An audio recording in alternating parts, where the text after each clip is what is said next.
नमस्कार, मैं हूं ऋषिका मिश्रा और आप देख रहे हैं डेमोक्रेटिक न्यूज़। गलवान घाटी में धोखेबाज करने वाले चीन को सबक सिखाने के लिए भारत हर स्तर पर तैयार है। लाइन ऑफ एक्चुअल कंट्रोल पर अतिरिक्त जवानों की तैनाती से लेकर हिंद महासागर में नौसेना के बेड़े को बढ़ाने तक भारत ने जिस तरह अपनी शक्ति को स्थापित किया है, उससे पार पाना चीन के लिए बिल्कुल आसान नहीं होगा। इस समय भी हर मोर्चे पर भारतीय सेना चीन के सामने डटी हुई है। चीन के चालबाज चरित्र को समझते हुए भारत चौकन्ना है और इसी के चलते सरहद से जुड़े हर मोर्चे पर मुस्तैद भी है।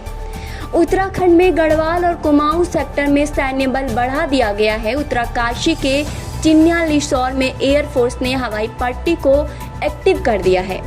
चीन की नज़र यहाँ भी हमेशा रही है, तो इस मोर्चे पर भारत पूरी तरह तैयार हो चुका है। सिक्किम में सैन्य बल बढ़ाया जा चुका है। अरुणाचल प्रदेश में भी भारत ने पूरा इंतजाम कर रखा है। जम्मू कश्मीर, लद्दाख और हिमाचल में उत्तरी आर्मी कमांड में 34,000 भारतीय सैनिक तैनात हैं। वहीं उत्तराखंड में केंद्रीय आर्मी कमांड में 15,500 सैनिक तैनात हैं और सिक्किम, अरुणाचल, असम, नागालैंड और बंगाल में पूर्वी आर्मी कमांड में 1,75,500 सैनिक तैनात हैं। इस तरह सैनिकों की कुल संख्या 2,25,000 है। सुकुना में 33 कोर, तेजपुर में 4 कोर, रांची में 17 माउंटेन स्ट्राइक कोर को भारत ने तैनात कर दिया है।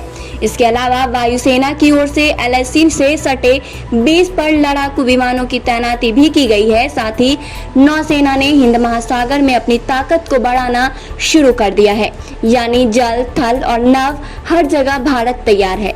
इसी बीच चीन के रक्षा विशेषज्ञ और सैन्य चीनी मैगजीन मॉडर्न वेपनरी के संपादक वांग गुओजी ने लिखा कि पहाड़ी मैदान और पर्वतीय क्षेत्रों में सबसे ज्यादा अनुभवी सेना सिर्फ भारत के पास है और 12 डिवीजन में 2 लाख सैनिकों के साथ भारत दुनिया की सबसे शक्तिशाली माउंटेन फाइटिंग फोर्स है। हार्वर्ड कैडनरी स्कूल के welfare centre for science and international affairs के रिसर्च में कहा गया कि युद्ध की स्थिति में भारत उत्तरी सीमाओं पर चीन पर भारी पड़ सकता है। इसी रिपोर्ट में कहा गया कि चीन की सामरिक शक्तियां बिखरी हुई है और सैनिकों को लाना ले जाना चीन के लिए आसान नहीं होगा। तिब्बत और शिनजियांग प्रांत में विरोधों को दबाने में चीनी सेना का बड़ा हिस्सा व्यस्त रहेगा। यहां तक कि भारत के एयर डिफेंस सिस्टम के सामने चीन को जल्दी संभल पाना बिल्कुल आसान नहीं होगा। इस बीच जंग की तैयारियों की वीडियो दिखा कर चीन बार बार भारत पर मनोवैज्ञानिक दबाव बनाना चाहता है, लेकिन भारत इसे समझता है।